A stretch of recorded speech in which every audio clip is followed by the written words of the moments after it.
नमस्कार मित्रांनो, प्रेमाची गोष्ट या मालिकेच्या आजच्या भागात आपण बघणार आहोत की इथे पोरू काका बाबू काकांना म्हणत असतात, मी खूप विचार केला आणि आपल्याला जर हे भांडण तंटे मिटवायचे असेल आणि सागर मुक्ताचा विचार सईचा विचार जर करायचा असेल तर आपल्याला त्या दोघांचं लग्न लावून देवावंच लागेल. तर हे ऐकल्यानंतर बाबू काकांना खूपच आनंद होतो. वर लगेच बाबू काका म्हणतात, बरं झालं तुम्ही आमच्या सागरवरचा राग विसरून लग्नाला तयार झाले. त्यावर लगेच पोरू काका म्हणतात, माझा सागरवरती राग नव्हताच, मी बऱ्याच दिवसाचं ऑब्झर्व करतोय. तसा सागर खूप चांगला माणूस आहे, मला नात्याची किंमत आहे हे मी बघितलंय. इंद्राचं आणि त्याचं बोलणं ऐकल्यानंतर मला तर खात्री झाली की सागर हा खूपच चांगला माणूस आहे. तर हे ऐकल्यानंतर बाबू काकांनाही खूप बरे वाटते.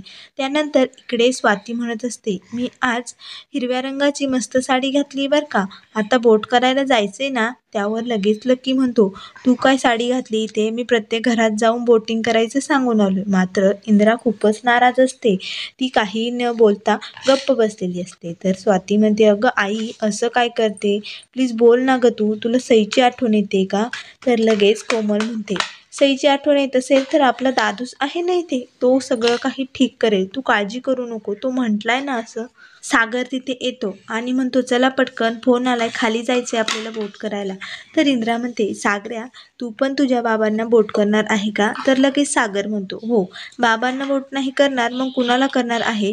तर लगेच इंद्रा म्हणते, सागऱ्या तुला खरं सांगते, तुझ्या बाबांचं तुझ्यावरती खूप प्रेम आहे. तुला अवॉर्ड मिळणार होता ना, त्यावेळेस ते रात्रभर जागं राहून ती क्लिप बघत होते. तर इंद्रा खूप रडत असते, तर सागर तिच्याकडे बघत असतो. त्यानंतर इकडे काका बाबू काकांना म्हणत असतात, या लग्नामुळे माझ्या मुक्ताला आई होण्याचं सुख मिळेल, तिला सई मिळेल, ती एक आई होईल. त्यावर लगेच बाबू काका म्हणतात, हो आणि आमच्या सईलाही एक चांगली प्रेम करणारी आई मिळेल, त्यामुळे सगळंच व्यवस्थित होऊन जाईल. वर पोरू काका म्हणतात, पण हे असं होईल ना आपण जे ठरवलंय ते. तर बाबू काका म्हणतात, हो होणारच, आपण प्रयत्न करणार आहोत ना. तर लगेच पोरू काका म्हणतात, परंतु खूप अवघड आहे ना हे, घरच्यांना कसं काय ॲडजस्ट करायचं, मला तर काही सुचतच नाहीये. लगेच बाबू काका पोरू काकांना म्हणतात, तुम्ही टेन्शन घेऊ नका, खरं तर या निर्णयाने मी तुमच्या पाया पडायला हवं. तर पोरू काका म्हणतात, नका हो, अहो मिठी मारा. मग ते दोघे एकमेकांना मिठी मारतात आणि लगेच एकमेकांना प्लॅन सांगत असतात. त्यानंतर इकडे सागर म्हणतो, आई मी 7 वर्षापूर्वी जी चूक केली ना ती चूक सुधारणार आहे. तर लगेच त्याला 7 वर्षाचा सावनीचा तो काळ आठवतो. तर सावनी सागरच्या बाबांना म्हणत असते, कुणाला विचारून गाडी नेली होती आणि न्यायचीच होती तर विचारून न्यायची. त्यावर लगेच बाबू काका म्हणतात, अगं मी विचारणार होतो पण तू फोनवर बोलत होती. तर सावनी म्हणते, ती गाडी सागरच्या बॉसने आमच्यासाठी दिली आहे आणि तुम्ही दोघेच त्यात फिरतायत.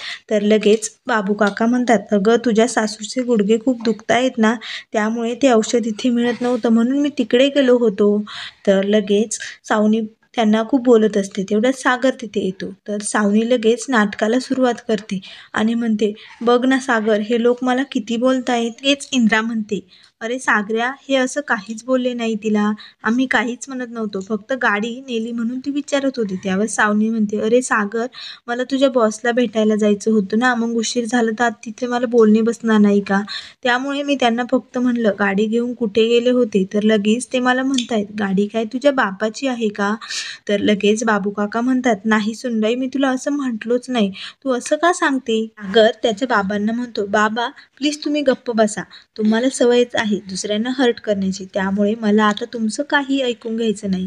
तर लगेच बाबू काका म्हणतात, हो का, मी खोटारडा आहे, मी खोटं बोलतोय का, तुझ्या आईचे गुडघे दुखत होते म्हणून मी ती गाडी नेली होती, परंतु आता नाही, आता इथून पुढे अशा लोकांची मी गाडीसुद्धा नेणार नाही आणि त्यांच्याशी बोलणार पण नाही. अशा माज आलेल्या लोकांची मी गाडी पुन्हा कधीच नेणार नाही. त्यावर सावनी म्हणते, बघितलं सागर कसे माज आलेले म्हणतायत आपल्याला, तूच बघ. तर लगेच सागर म्हणतो, आता तुम्ही दोघांनीही माझ्या बायकोची माफी मागायची. त्यावर लगेच बाबू काका म्हणतात, इथे काय घडलंय सागऱ्या तुला माहीत नाहीये, तरीही तुला असं वाटतंय ना तुझा बाप चुकलाय, मग तू माझा मुलगा नाही आणि मी तुझा बाप नाही. तर हे सर्व आठवल्यानंतर लगेच इंद्रा म्हणते, अरे सागऱ्या आज तू बोट करणार आहे ना, मग बघ तुझे बाबा नक्की जिंकतील. त्यानंतर इकडे मुक्ता सर्वजण तयार झालेले असतात. तर लगेच पोरू काका तिथे येतात. तर मुक्ता म्हणते, बाबा तू खूप मस्त दिसतोय, छान दिसतोय. त्यावर लगेच माधवी म्हणते, असं सुंदर दिसण्यावरून बोटिंग झालं असतं तर खूपच बरं झालं असतं. मिहिका तिथे आलेली असते आणि मिहिका म्हणते,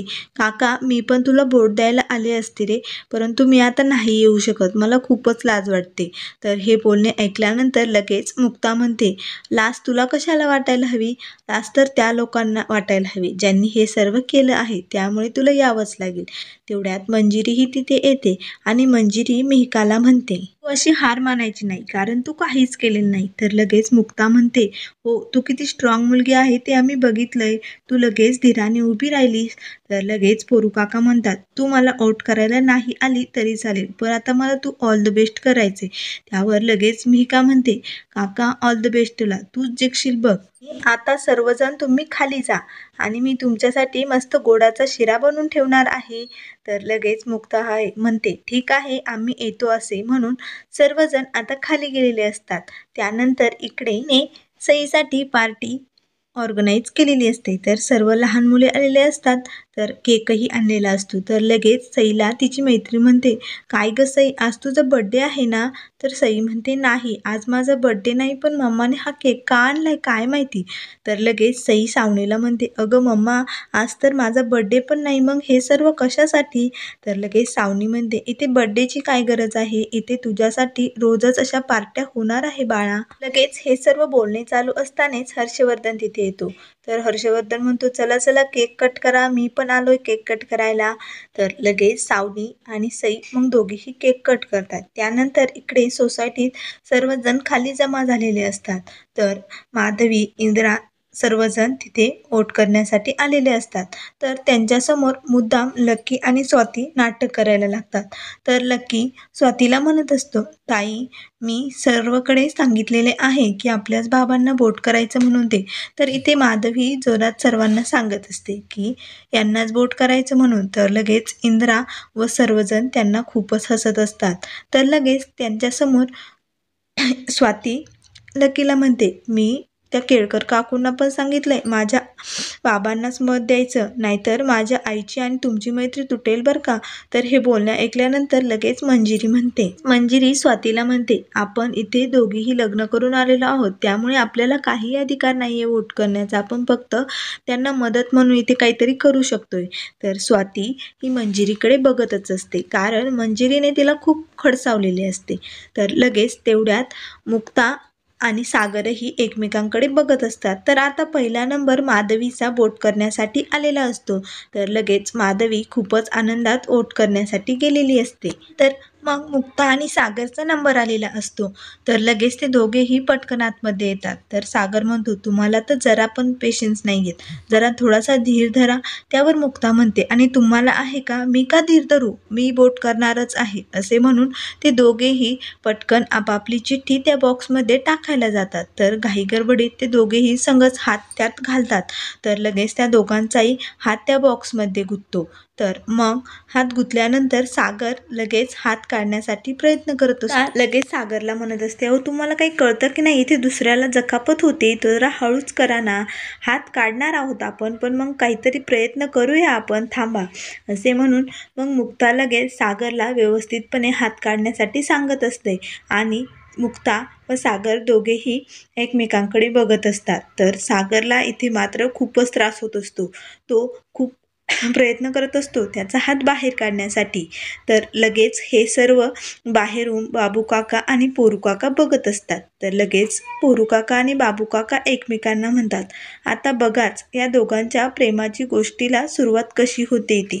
मित्रांनो, अशाच मालिकेच्या अपडेट पाहण्यासाठी चॅनलला लाईक करा, सबस्क्राईब करा आणि व्हिडिओ पाहिल्याबद्दल धन्यवाद.